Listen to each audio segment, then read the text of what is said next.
합독합니다. 우리에게 주신 말씀 열왕기상 13장 1절에서 10절까지의 말씀입니다. 열왕기상 13장 1절에서 10절까지의 말씀입니다. 자, 다 찾으셨으면 한 목소리로 하나님 우리에게 주신 말씀을 합독합니다. 시작. 보라, 그때에 하나님의 사람이 여호와의 말씀으로 말미암아 유다에서부터 베델에 이르니 마침 여로보암이 제단 곁에 서서 분향하는지라.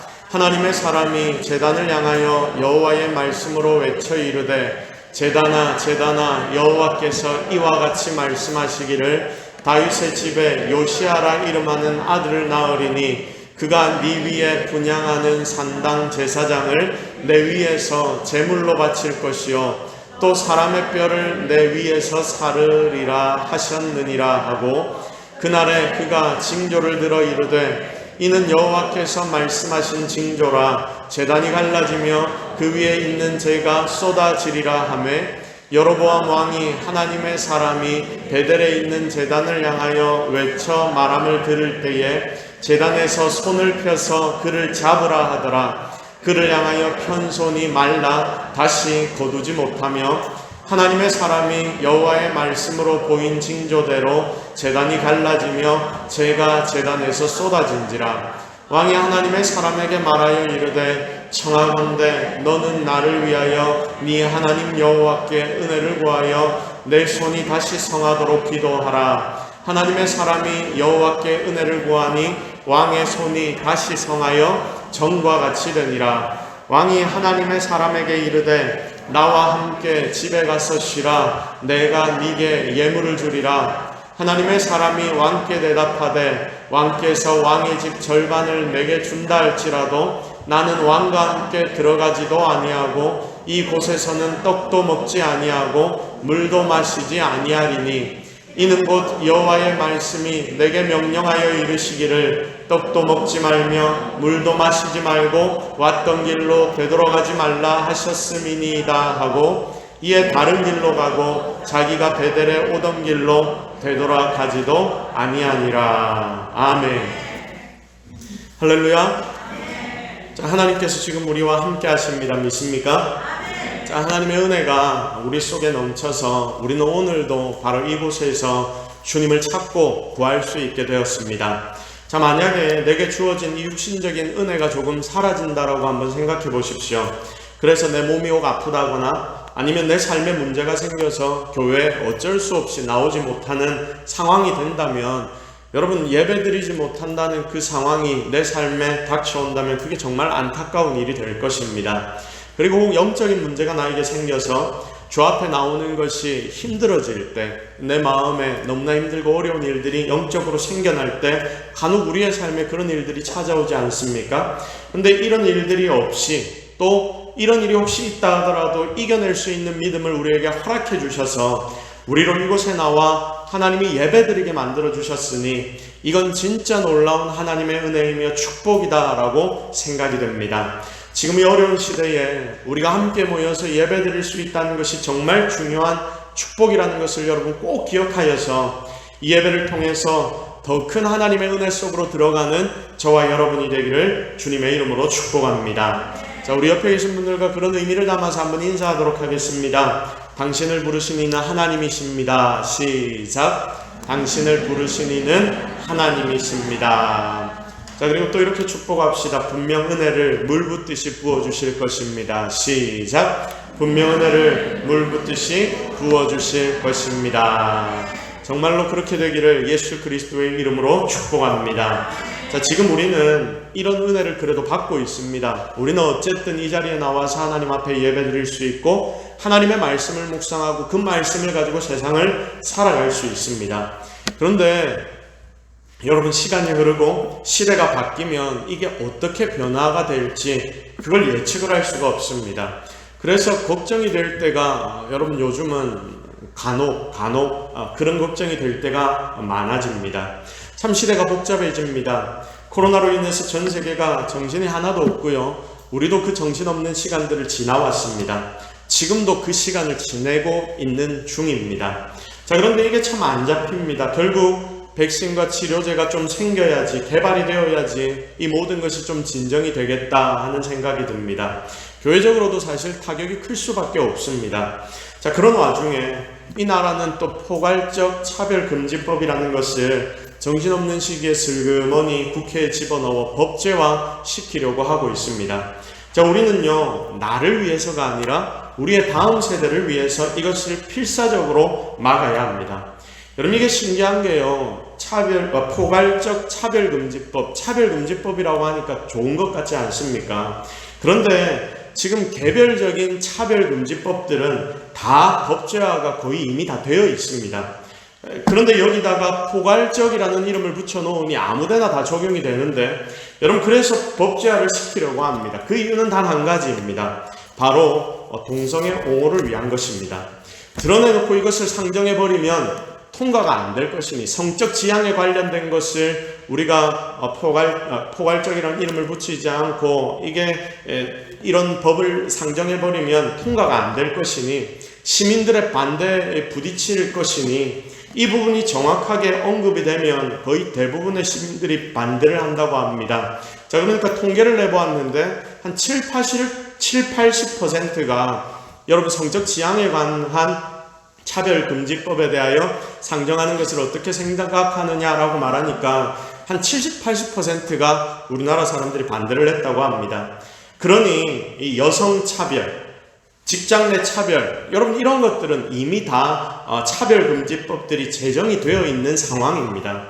그럼에도 불구하고 포괄적이라는 이름으로 하나를 만들어서, 그러니까 자기들이 좋도록 여기에 모든 것을 다 덮어 씌워버리려고 이런 법제화 시도를 하고 있는 거죠. 필요한 게 있으면 하나하나 만들어 넣으면 되는데 그걸 하지 않고 이렇게 한 번에 통과시켜버리려는 이유가 있다는 겁니다. 그래서 이걸 동성애 옹호법이다 라고 말하는 그 말들이 틀린 말이 아닙니다. 자, 그런데 세상 사람들은 잘 모르고 이름 자체는 좋지 않습니까? 차별을 금지해야 되니까. 자, 또 저 기독교인들이 극단적으로 생각해서 반대를 한다라고 다들 그렇게 판단을 잘못하고 있는데, 여러분 이게 진짜 심각한 상황이라는 것을 꼭 기억하기를 바랍니다. 전 헌법재판관인 안창호 선생님의 인터뷰를 제가 좀 보았는데, 그분의 결론이 뭐냐면 더 정확하게 이 법에 대해서 우리가 이해를 할 수 있거든요. 그분의 결론이 뭐냐, 이 법은 결국은 그 내용 중간중간에 들어있는 이 법의 내용들을 보면 이 역차별을 위한 자유를 오히려 제한하는 법, 그렇게 이 법을 판단하고 있고요. 그리고 이 법이 지금 상정되어 있는 포괄적 차별금지법이다 라고 말하고 있는 것을 우리가 보게 됩니다. 그러면서 한마디를 덧붙입니다. 개별적으로 차별금지법을 만들면 된다, 지금처럼 이렇게 결론을 맺고 있는 것이죠. 여러분, 이런 법이 통과되지 않도록 우리는 함께 힘을 모아야 할 필요들이 있습니다. 자, 그래서 이런 시대적인 분위기, 흐름들, 이런 것들을 쭉 돌아보다 보면 참 걱정이 많이 생기는 게 사실입니다. 세상이 어찌 바뀌어 돌아갈지 모르겠다 싶을 때도 있습니다. 지금 다음 세대 아이들에게 복음을 전하는 것이 여러분 굉장히 어려운 시기입니다. 그런데 여기에 더 어렵게 만드는 일은 없어야 하지 않겠습니까? 여러분, 이 더 어렵게 만드는 일은 없어야 되는데 점점 더 복음을 증거하는 것을 어렵게 이 사회는, 그리고 세상은, 문화는 만들어 가고 있습니다. 시대는 나날이 바뀌고 악한 것들은 더욱더 생겨납니다. 이 대한민국은 인구 절벽을 곧 맞이할 것입니다. 인구가 갑자기 확 줄어들어 버린다는 겁니다. 결혼은 많이 안 합니다. 결혼을 해도 아이를 안 낳는다라고 말하는 사람들이 많아집니다. 요즘 5가정 중에 1가정 정도는 결혼을 해서 아이를 낳지 않겠다라고 이야기를 한다고 합니다. 굉장히 심각하죠. 거기다가 지금 있는 아이들의 생각도 과거와 참 많이 다릅니다. 아르바이트를 쓰는 여러 가게들마다 걱정이 많습니다. 사장님들과 이야기를 해보면 걱정, 고민들이 많습니다. 요즘 아주 급하게 오른 최저임금 때문이기도 하지만 그것보다 먼저 좋은 아르바이트생을 만나는 것이 너무나 어렵다라는 걱정을 이들이 다 하고 있습니다. 하루 이틀 알바를 시작해서 나오고 난 뒤에 그 다음 날부터 바로 나오지 않는 아이들이 너무나 많다고 합니다. 갑자기 연락도 안 되고 출근할 시간에 전화를 하니까 전화를 받지 않습니다. 그러면서 문자가 하나 띄고 온다고 합니다. 어제 하루, 어제 그제 이틀 일한 일당 제 통장이 여기니까 여기로 계산을 해서 이거 딱 정확하게 보내주세요. 여러분, 보통 우리는 하루 이틀 일하고 갑자기 안 나가면 분명히 그 일로 인하여 그 가게에 손해를 끼치는 부분들이 있을 것 아닙니까? 무리를 일으킨 것들이 있으니까 여러분, 그래서 좀 미안해서 하루 이틀 일한 일당을 달라 소리를 잘 못하는데, 근데 이 아이들은 그런 생각을 하지 않습니다. 내가 일했으니 받아야지. 그리고 만약에 이 사장이 이 부분에 대해서 내가 손해를 받았다 이런 이야기를 하면 바로 신고를 해버린다고 합니다. 그렇게 다들 자기중심적인 사람으로 자라가고 있습니다. 자, 그렇다고 이 아이들의 미래는 밝기만 합니까? 우리의 자녀들, 손자, 손녀들이 살아갈 그 시대는 그렇게 장밋빛깔만의 시대는 아니라고 생각이 됩니다. 일자리가 점점 줄어들지요. 경제는 더 어려워진다고 합니다. 인간성은 상실이 되고 있습니다. 이런 시대를 살아갈 이 친구들, 우리의 자녀들을 볼 때마다 때로는 가슴이 짠해질 때가 있습니다. 아마 여러분들도 다들 공감할 것입니다. 지금 은퇴한 목사님들이 저희 후배 목사들을 만날 때마다 아이고 라는 이야기를 합니다. 왜냐하면 정말 목회하기 힘든 시대를 여러분들은 살고 있군요. 우리 때는 그래도 좋았습니다. 이런 이야기를 하시기 때문입니다.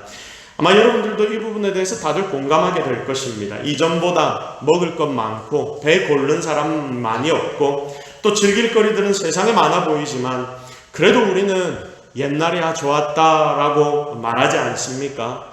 이런 이야기를 하면 꼰대라 하고 이야기를 하더라고요. 그런데 어쨌든 우리는 이 시대를 보면서 마음속으로 그런 걱정들을 하는 것입니다. 그래서 사랑하는 여러분, 지금 우리가 해야 할 일들이 너무나 많습니다. 지금 우리가 승리하는 삶을 내 인생 가운데 살아내기 위해서도 이 일들을 해야 하지만 우리의 미래인 아이들, 그 손자, 손녀들, 다음 세대들을 위해서도 우리가 해야 할 일들이 너무나 많습니다. 나를 생각하면 그냥 좀 편하게 시대에 순응하며 살고 싶다가도요, 이 애들을 생각하면 더 열심히 움직여서 이 시대를 바꾸고 새롭게 만들어 나가는데 앞장서야 한다라는 생각을 많이 하는 것입니다. 그런데 여러분, 이 시대를 바꾸기 위해서 우리가 가장 먼저 해야 하는 일이 뭐냐? 여러 가지 것들이 있겠죠. 우리가 해야 하는 일들이 참 많을 겁니다. 우리가 사는 세상, 아이들이 살아갈 세상을 더 좋게 만들려고 우리가 하는 이 일 속에서도 최선을 다해 탁월함을 만들어 나가야 하고, 또 우리가 판단하여 해야 할 것들 많은데 싸울 부분들에 대해서는 싸우기도 해야 하고, 뭔가 바꾸어야 하는 부분들에 대해서는 바꾸어야 하기도 하며, 실제적으로 우리가 해야 할 일들이 참 많습니다. 그런데 여러분, 우리는 그것보다 먼저 해야 할 일이 한 가지가 있음을 기억해야 합니다. 내가 지금 하나님을 만나고 있는 이 교회, 여러분, 우리 아이들이 앞으로 계속해서 하나님을 만나가야 할 바로 이 나라의 교회들을 제대로 세우고 바로 세우는 것이 정말 우리에게 시급한 일이며 그 무엇보다도 먼저 되어야 하는 일인 줄로 믿습니다. 여러분, 교회는 이 시대의 마지막 보루라고 말합니다. 그런데 이 마지막 보루가 무너지면 그 사회는 그대로 끝장날 수밖에 없는 것입니다. 그래서 오늘 이 시간에 이 교회를 바로 세워나가는 그 방법이 무엇인지, 여러분, 오늘 그 부분에 대해서 말씀을 통해 함께 묵상해 보려고 합니다. 자, 오늘 우리는요, 본문의 말씀을 살펴보는데, 이 본문의 말씀은 새로운 시대의 시작에 대한 말씀입니다. 새로운 시작이 오늘 여기에 되고 있는 것입니다.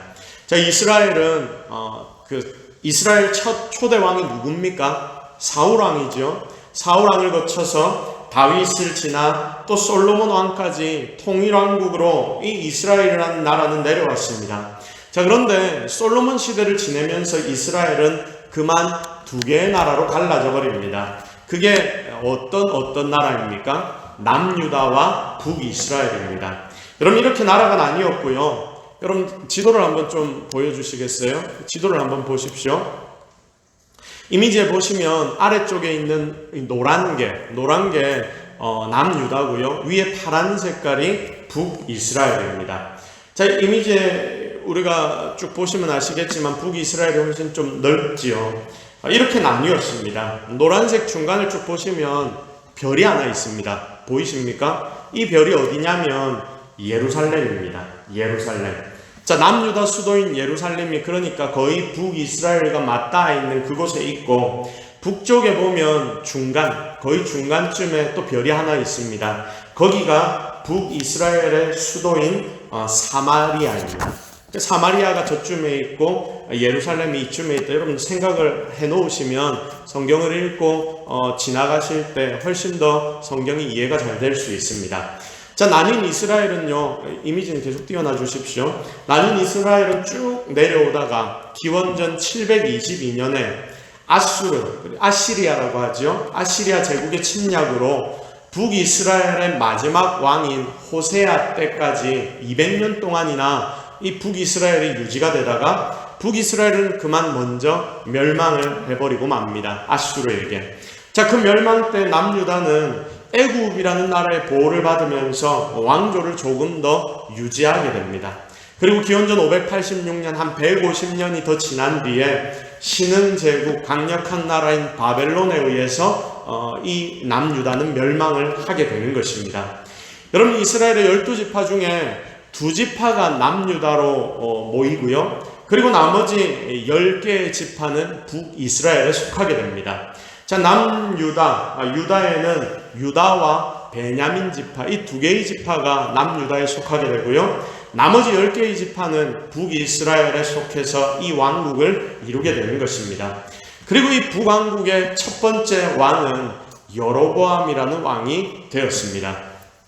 자, 솔로몬이 살아있을 당시, 그때는 통일왕국이었죠. 아히야라는 선지자가 있었는데 그 선지자가 이 북이스라엘의 첫 번째 왕인 여로보암에게 찾아가 옷 10조각을 떼어주면서 네가 10조각의 왕이 될 것이다 라고 예언을 했습니다. 여로보암은 그때부터 솔로몬을 피해 애굽 왕 시삭에게 도망가 있다가 솔로몬이 죽고 난 뒤 돌아와서 10지파의 왕이 정말로 되어버렸습니다. 그렇게 여로보암은 북이스라엘의 왕이 된 것입니다.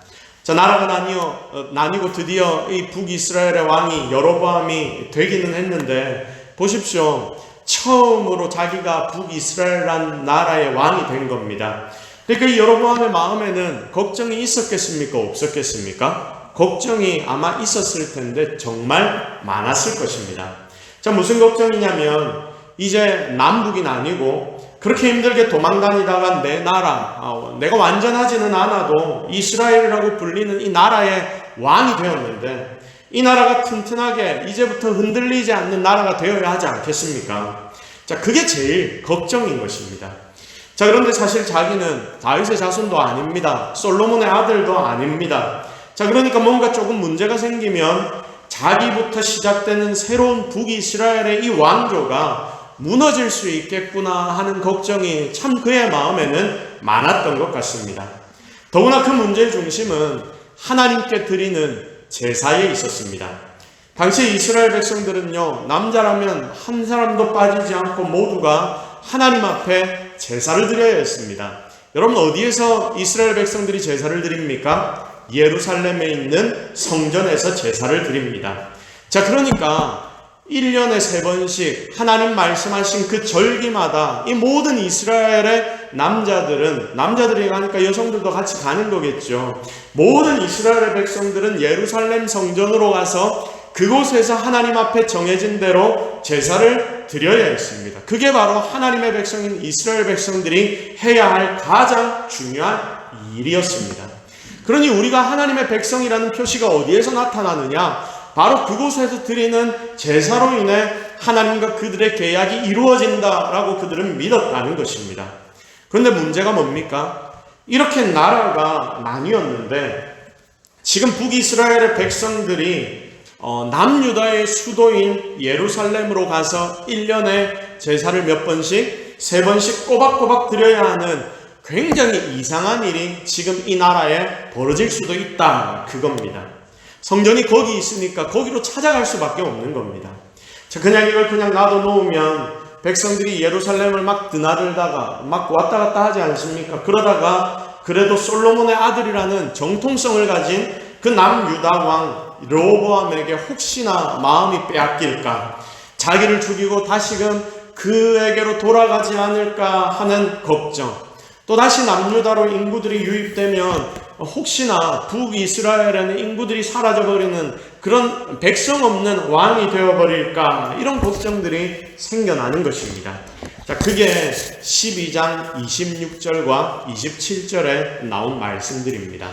자, 12장 26절 그의 마음에 스스로 이르기를 나라가 이제 다윗의 집으로 돌아가리로다. 만일 이 백성이 예루살렘에 있는 여호와의 성전에 제사를 드리고자 하여 올라가면 이 백성의 마음이 유다 왕 된 그들의 주 르호보암에게로 돌아가서 나를 죽이고 유다의 왕 르호보암에게로 돌아가리로다. 지금 이렇게 그가 생각을 하고 있는 것입니다. 자, 그래서 여로보암은 고민합니다. 그러다가 한 가지 꾀를 냅니다. 그것은 자기 백성들이 예루살렘에 가지 않아도 제사를 드릴 수 있도록 제사 드리는 공간을 이 북이스라엘에 만들어줘 보자, 그겁니다. 12장 28절 말씀을 우리 같이 한번 읽어보도록 하겠습니다. 시작! 무리에게 말하기를 너희가 다시는 예루살렘에 올라갈 것이 없도다. 이스라엘아, 이는 너희를 애굽 땅에서 인도하여 올린 너희의 신들이라 하고. 자, 지금 왕은요 금송아지 2개를 떡하니 만듭니다. 출애굽 당시에 금송아지 만들었다가 큰일이 났었는데 그거 생각지도 않고 이 금송아지를 2개나 만들어 버립니다. 자, 그리고 이 금송아지들을 향해 뭐라고 이야기하느냐? 너희를 애굽에서 인도해 온 신이 바로 이 금송아지다. 이 금송아지들이 하나님이다 라고 말하는 것입니다. 여러분, 그래서 이 2개의 금송아지를 하나는 북이스라엘의 제일 위에, 지도 다시 한 번만 띄워주시겠어요? 자, 지도 보시면 파란색 제일 위쪽에 보면 호수가 2개가 있거든요. 제일 위에 말고 그 밑에 삼각형의 호수가 무슨 호수냐면 갈릴리 호수입니다. 그리고 갈릴리 호수에서 물길을 타고 쭉 위로 올라가면 이 메롬 호수라는 그 작은 동그라미가 있습니다. 거의 최북단이죠. 여러분, 이 메롬 호수 바로 옆에 단이라는 지역이 있습니다. 자, 이스라엘의 최고 북쪽 마을이 어디냐면 바로 이 단이라는 마을입니다. 그러니까 이 최고 북쪽에다가 단이라는 곳에다가 금송아지를 한 마리 딱 놔두고 또 한 마리는 어디다 놔두냐면 여러분 그 사마리아에서 밑으로 쭉 내려오면 베델이라는 곳이 있습니다. 사마리아와 남유다의 수도인 예루살렘의 딱 사이에 보면 그 옆으로 중간으로 가주세요. 중간으로 동그라미를. 그겁니다. 여러분 여기 보면 베델이 있습니다. 여러분 그래서 한 마리는 베델에 두는 거죠. 그리고 이렇게 말합니다. 너희가 다시는 예루살렘으로 갈 필요가 없다. 아마 이렇게 이야기했겠죠. 하나님이 북이스라엘에게 은혜를 주셨다. 그래서 이 2마리의 금송아지를 하나님이 주셨고, 그리고 이 2마리가 있는 이 금송아지가 있는 곳에서 너희가 예배드리면 되고 제사드리면 된다. 이 신이 너희를 애굽 땅에서 인도한 너희의 신이다 라고 이 모든 북이스라엘 백성들에게 선포를 하는 겁니다. 자, 보세요. 윗동네에 사는 사람들은 다 어디로 가서 예배드려라? 단으로 가서 예배드려라. 그리고 아랫동네에 사는 백성들은 다 베델에 가서 제사 드려라. 이전에 너희들 예루살렘까지, 단에서부터 예루살렘까지 내려간다고 얼마나 힘들었냐? 하나님이 너희에게 은혜를 주셨다. 바로 이제는 너희들 가까운 곳인 단에서 예배드리면 된다 라고 말을 전하는 겁니다. 자, 그런데 보세요. 12장 30절 말씀을 우리 한번 보겠습니다. 12장 30절 같이 읽겠습니다. 시작. 이 일이 죄가 되었으니 이는 백성들이 단까지 가서 그 하나님에게, 그 하나에게 경배한이더라. 자, 보십시오. 하나님께서 뭐라고 말씀하시냐면 이 일이 죄가 되었다라고 하나님이 말씀하십니다. 어디 그뿐입니까? 북이스라엘의 첫왕 여로보암은 산당들을 많이 짓습니다. 12장 31절 말씀 보십시오. 그가 또 산당들을 짓고 레위 자손이 아닌 보통 백성으로 제사장을 삼고. 자, 산당들을 많이 짓습니다. 이스라엘 하면 종교적인 백성이죠. 그러니 지금 혼란스러운 이 나라가 나누어진 것을 좀 조용히 만들려고 그 종교적인 욕구를 풀어주려고 하는데 잘못된 방법들을 계속해서 이 왕은 자신의 머리를 써서 만들어내는 겁니다. 산당을 많이 지어서 거기에서 제사하고 예배드리게 만들고요. 또 레위 자손만이 제사장이지 않습니까? 그래서 하나님께서 이 레위 자손에게 제사장 직분을 허락하셨는데, 자, 가는 곳마다 산당들이 지어지니까 산당마다 이 레위 자손이 제사장으로 배치가 될 수가 없습니다. 그래서 어떻게 행동하느냐? 레위 자손이 아닌 아무나 좀 괜찮다 싶은 사람이면 전부 다 불러가지고 제사장으로 세우는 것입니다. 여러분, 보통 백성으로 제사장을 삼는 거죠. 자, 또 32절 말씀을 보십시오. 8째 달 곧 그 달 15째 날로 절기를 정하여, 절기도 새롭게 정합니다. 유다의 절기와 비슷하게 하고 제단에 올라가되 베델에서 그와 같이 행하여 그가 만든 송아지에게 제사를 드렸으며 그가 지은 산당의 제사장을 베델에서 세웠더라. 자, 이제 산당에서 제사 지낼 제사장들을 베델이라는 곳에서 만들어 가지고 이제 여기저기로 막 보내고요. 자기들 마음대로 또 제사 지내는 날까지 새롭게 만들어 버리는 것입니다. 여러분, 이 왕은 지금 자기가 다스리기 편한 나라로 만들기 위해 종교를 이용합니다. 하나님 살아계신 것을 그가 아는 자였다면 여러분이 그가 이럴 수 있었겠습니까? 절대로 그럴 수 없었겠죠. 모든 것을 다 자기 마음대로 바꿔버립니다. 하나님은 절대로 이것들을 지키라라고 명하셨는데 명한 것마다 다 인간의 방식대로 교체해버리고 그렇게 자신이 편한 대로 바꾸어버리는 악한 행동을 여로보암이라는 이 첫 번째 북이스라엘의 왕이 행하고 있습니다. 내가 생각해보니까 이것 때문에 내 백성을 남유다에게 다 빼앗겨버리겠다. 그 이유 하나로 이 모든 것을 다 바꾸어버립니다. 그러다가 결국은 하나님을 향한 예배와 제사 모임까지도 단지 정치를 위해서 이용하기 편한 대로 다 바꾸어 버렸습니다. 자기 나라를 잘 돌아가게 만드는 데는 참 유용했을 겁니다. 그러나 사랑하는 여러분, 이 왕은 너무나 중요한 한 가지의 사실을 잊어버리고 있습니다. 그게 뭘까요? 이 왕이 잊어버리고 있는 사실이 무엇입니까? 그것은요, 하나님은 지금도 버젓이 살아계셔서 눈을 뜨고 그들을 지켜보고 계신다. 하나님은 지금도 하나님의 백성이라고 불리는 북이스라엘 그 백성들을, 그리고 그 왕을 지금도 여전히 지켜보고 계신다. 하나님이 그를 왕위에 앉히셨다라는 그 사실인 겁니다. 자, 우리가 좀 전에 읽었던 30절의 말씀 한번 보십시오. 30절 말씀, 이 일이 죄가 되었으니, 이 일이 죄가 되었다.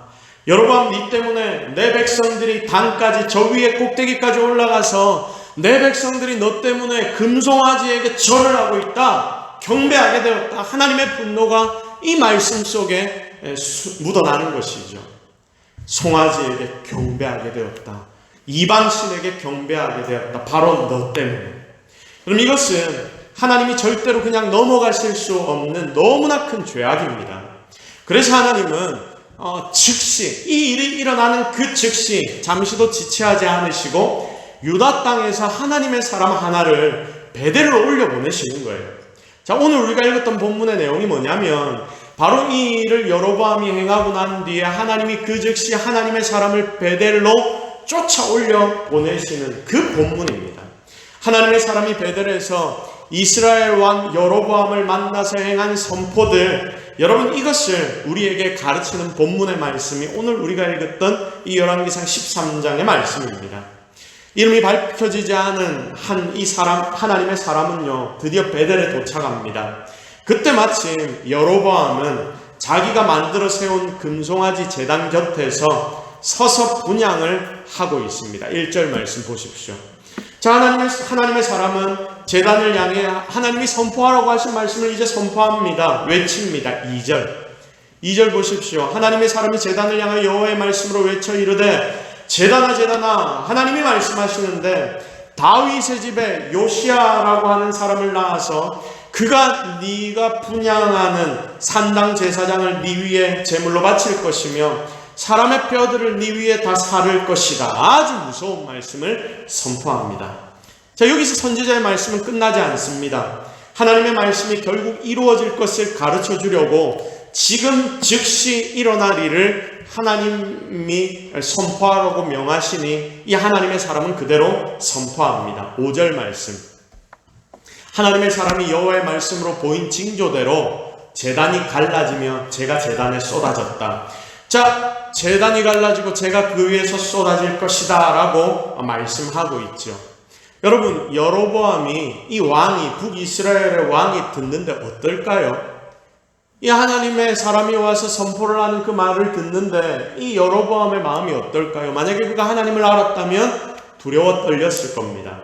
그런데 그는 하나님을 두려워하지 않는 자임을 우리는 여기에서 정확하게 발견하게 되는데, 어쩌면 그는 나름대로 잘 믿고 있다라고 생각했을 수도 있습니다. 여로보암이 이 말을 듣는데 너무 열이 뻗치는 거예요.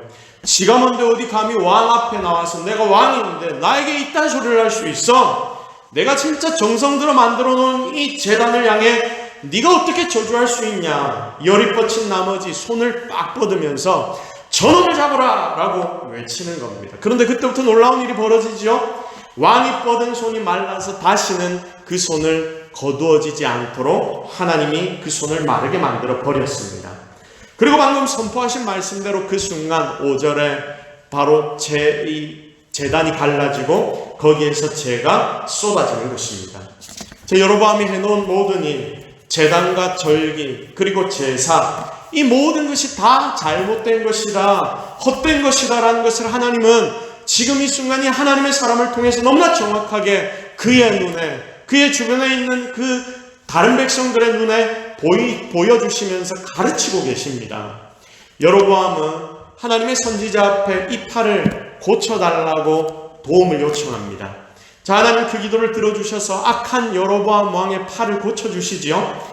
자, 그런데 여러분, 왜 하나님은 이 악한 왕의 팔을 고쳐주실까요? 그런 죄를 저질렀는데 여러분, 하나님이 안 고쳐주셔도 아무 상관없지 않습니까? 자, 그 이유는요, 바로 이 하나님의 사람의 권위를 세워주시기 위함이었습니다. 그가 말하고 행한 이 모든 것들이 다 하나님의 말씀의 권능, 그 권능에 따라 행해진 것임을 보여주기 위함이었다는 겁니다. 그러니 지금 하나님 사람이 말한, 전달한, 선포한 모든 하나님의 말씀은 어떻게 될 것이다? 필히 이루어질 것이다. 조금 전에 선포했던 그 하나님의 말씀이 어떻게 된다는 말씀입니까? 이루어진다라고 하나님이 다시 한번 확증해 주시고 계십니다. 자, 그런데 이걸요, 여러분, 다른 한편으로 우리가 생각을 해보면 하나님은 여전히 여로보암 왕을 생각해 주시고 사랑하고 계시며 북이스라엘을 향한 그 사랑을 절대로 끊지 않고 계신다, 이렇게 우리는 이 말씀을 받아들일 수가 있습니다. 왜입니까? 그러니 굳이 하나님의 사람을 북이스라엘에게 보내어서 여로보암 왕 앞에 세우시고 너 회개해야 돼 라고 지금 말씀을 하고 계시는 겁니다. 하나님의 사랑을 보여주는 선포가 바로 지금 이 선포라는 것입니다. 그래서 다시 팔까지 고쳐주시는 겁니다.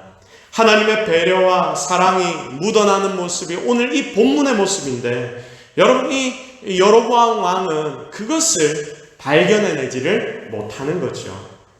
지금이라도 살아계신 하나님을 두려워해서 바른 신앙으로 돌이키라. 지금 즉시, 지금 이런 일들이 너희에게 일어나고 있을 때 너희들의 잘못된 것들을 돌이키고 회개하라. 그리하면 네 손이 고쳐진 것처럼 하나님께서 너의 모든 것들을 새롭게 고쳐주실 것이다, 용서해 주실 것이다, 이걸 가르쳐 주는 겁니다. 그러나 여로보암은요, 하나님의 은혜로 자기 팔이 성해졌음에도 불구하고 절대 그 자리를 돌이키지 않습니다. 이스라엘의 신앙을 회복하는 일에는 관심을 기울이지 않습니다. 그럼 오늘 본문에 있는 13장 마지막 말씀을 한번 보실까요? 33절과 34절의 말씀.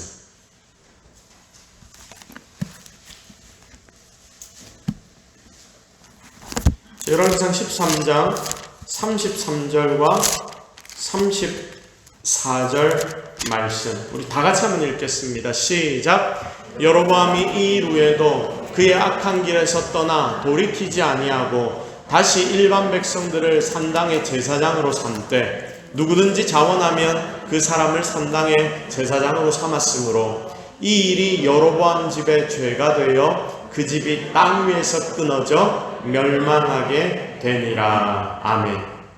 여로보암이 이 일 후에도 악한 길에서 돌이킵니까? 돌이키지 않습니까? 돌이킵니까? 돌이키지 않습니까? 돌이키지 않습니다. 이게 굉장히 중요한 겁니다. 이런 일이 일어났음에도 불구하고 그들은 돌이키지 아니하고 다시 일반 백성을 산당의 제사장으로 삼고 누구든지 자원하면 그 사람을 산당의 제사장으로 삼았습니다. 이 일이 여로보암 집의 죄가 되어서 그 집이 땅 위에서 끊어져 멸망하게 되었다. 우리는 이런 결과를 지금 성경을 통해 보고 있는 것입니다. 여러분, 제일 중요한 게 뭐냐면요, 사고 칠 수 있습니다. 그러나 아무리 큰 사고를 쳤다 하더라도 하나님이 말씀하실 때, 하나님이 명하실 때, 하나님이 우리를 일깨우실 때 그 자리에서 우리가 돌이키느냐 돌이키지 않느냐, 여러분 이 차이가 우리가 멸망하느냐 멸망하지 않느냐, 우리의 모든 후대들이 망하느냐 망하지 않느냐를 결정한다는 것을 꼭 기억하시기를 바랍니다. 지금 하나님의 사람을 통해 예언하신 말씀, 다윗의 집에 요시아라고 이름하는 아들을 낳으리니 그가 네 위에 분향하는 산당 제사장을 네 위에서 제물로 바칠 것이요 또 사람의 뼈를 네 위에서 사르리라 하신 말씀이 여러분 나중에 그대로 이루어집니다. 열왕기하 22장 말씀을 나중에 보시면 요시아 왕, 아주 어린 요시아 왕이 태어났는데 그가 하나님의 예언을 그대로 실행하는 모습을 우리는 발견할 수가 있습니다. 사랑하는 성도 여러분, 저는 오늘 이 말씀을 통해서 아주 중요한 것을 오늘 여러분들에게 나누고 싶습니다. 방금 전까지 살펴본 북이스라엘의 모습을 한번 보십시오. 그 속에서 우리가 발견할 수 있는 것은 한 가지인데, 그것은 예배를 바로 세우는 것, 이게 너무나 중요한 일이다, 그겁니다. 예배란 것은요, 우리가 하나님 앞에 똑바로 서 있는 행위입니다. 예수 그리스도로 인하여 우리는 이제 담대하게 하나님 앞에 나아갈 수 있게 되었고요. 그전에는 우리가 마음대로 나아가지도 못했는데 예수 그리스도의 보혈피로 힘입어 우리는 하나님 앞에 아주 당당하고 담대하게 나아갈 수 있게 되었고, 그래서 우리는 이 예배 시간에 하나님 앞에 인격적으로 서 있을 수 있게 되는 겁니다. 하나님의 얼굴을 보고 하나님께 영광을 돌리며 하나님이 주시는 은혜를 우리가 전인격적으로 누리는 시간이 바로 이 예배의 시간이라는 것입니다. 그런 소중하고 중요한 예배를 어떻게 드려야 하느냐, 이게 만약에 바로 서지 못한다면 여러분 그 인생에서, 그 가정에서, 그 나라에서 어떤 일들이 일어나는지를 우리는 잘 살펴보아야 하는 것입니다. 한 왕이 잘못 썼습니다. 지 맘대로 하나님이 명한 예배를 다 바꾸어 버립니다. 말씀이 요구하는 것, 하나님이 명한 것 생각하지 않습니다. 하나님을 두려워하지 않습니다. 실용적이라는 생각, 내게 유익이라는 생각, 이런 생각으로 모든 것을 자기 마음대로 바꾸어 버립니다. 그런데 이 일로 인해 결국 그는 하나님께 심각하게 심판당합니다. 그리고 그 가정 전체에 화가 임합니다. 그러나 여러분 중요한 것은 여기에서 끝나지 않는다. 악한 영향력이 끝나지 않더라는 겁니다. 그 영향력이 어디까지 미치느냐? 첫 번째, 그 세대의 사람들이 다 망하게 됩니다. 이 왕 하나 때문에. 자, 14장 11절 말씀을 여러분 같이 한번 읽어볼까요? 시작. 성읍에서 죽은즉 개가 먹고 들에서 죽은즉 공중의 새가 먹으리라. 이는 여호와께서 말씀하셨음이니라 하셨나니.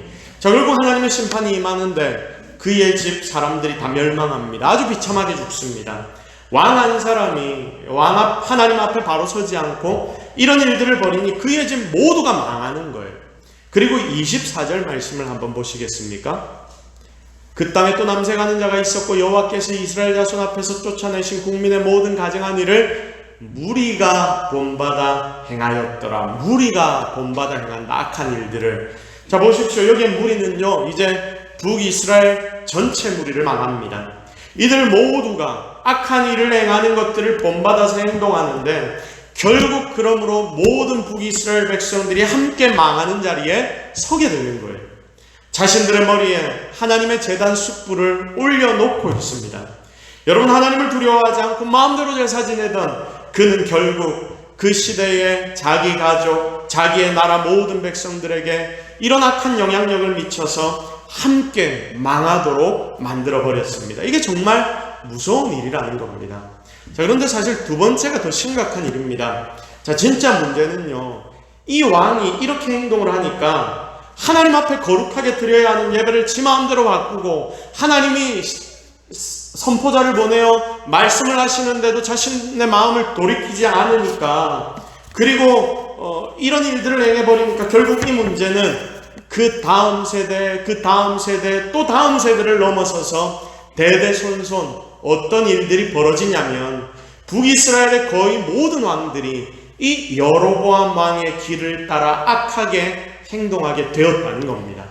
자, 왕들이 그를 따라 행동하니 그 가족들과 그 백성들까지 계속해서 점점 더 망하는 자리로 가게 되는 거죠. 계속 악한 데서 절대 떠나지를 못하는 것입니다. 제가 말씀을 쭉 보여드릴 테니까 한번 보십시오. 북이스라엘의 다음 계속해서 왕들의 결말입니다. 열왕기상 15장 26절 같이 읽습니다. 시작. 그가 여호와 보시기에 악을 행하되 그의 아버지의 길로 행하여 그가 이스라엘에게 범하게 한 그 죄 중에 행한지라. 그의 아버지가 여로보암입니다. 15장 34절 시작. 바아사가 여호와 보시기에 악을 행하되 여로보암의 길로 행하며 그가 이스라엘에게 범하게 한 그 죄 중에 행하였더라. 자, 16장 26절 느바세 아들 여로보암의 모든 길로 행하여 그가 이스라엘에게 죄를 범하게 한 그 죄 중에 행하여 그들의 헛된 것들로 이스라엘의 하나님 여호와를 노하시게 하였더라. 16장 30절에서 31절 오므리의 아들 아합이 그의 이전의 모든 사람보다 여호와 보시기에 악을 더욱 행하여 느바세 아들 여로보암의 죄를 따라 행하는 것을 오히려 가볍게 여기며 시돈 사람의 왕 엣바알의 딸 이세벨을 아내로 삼고 가서 바알을 섬겨 예배하고. 22장 52절 그가 여호와 앞에서 악을 행하여 그의 아버지의 길과 그의 어머니의 길과 이스라엘에게 범죄하게 한 느바세 아들 여로보암의 길로 행하며. 한번 이 말씀들을 보십시오. 북이스라엘의 모든 왕이 어떤 일을 벌이고 있습니까? 모두가 여로보암 왕의 길을 따라갔다라고 말씀하고 있습니다. 그리고 결국 이들 모두는 망하게 되는 거죠. 왜입니까? 북이스라엘 처음부터 예배가 바로 세워지지 않고 하나님을 섬기는 것이 바로 서지 못했기 때문에 인간적인 생각으로 백성들 빼앗기지 않으려고 지 마음대로 우상 만들고 제사 지낼 장소를 만들고 제사장 아무나 데려와서 다 세워버리고 이렇게 예배를 망쳐버리니까 하나님과의 관계에 연결되는 거를 끊어버리니까 결국 북이스라엘은 이미 망한 것과 다름없는 나라가 되었다라는 것을 우리는 오늘의 본문을 통해 발견하게 되는 것입니다.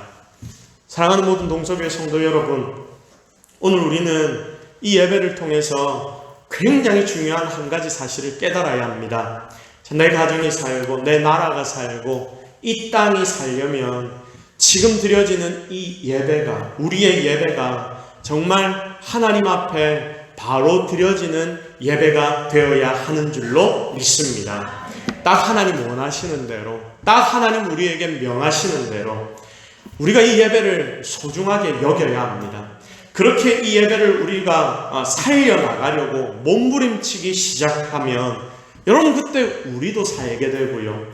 그리고 우리의 세대들도 이 땅도 또한 우리의 다음 세대들도 다른 것들 때문이 아니라 교회에서의 바로 드려지는 하나님과의 관계인 이 예배 때문에 모두가 함께 살아나게 되는 줄로 믿습니다.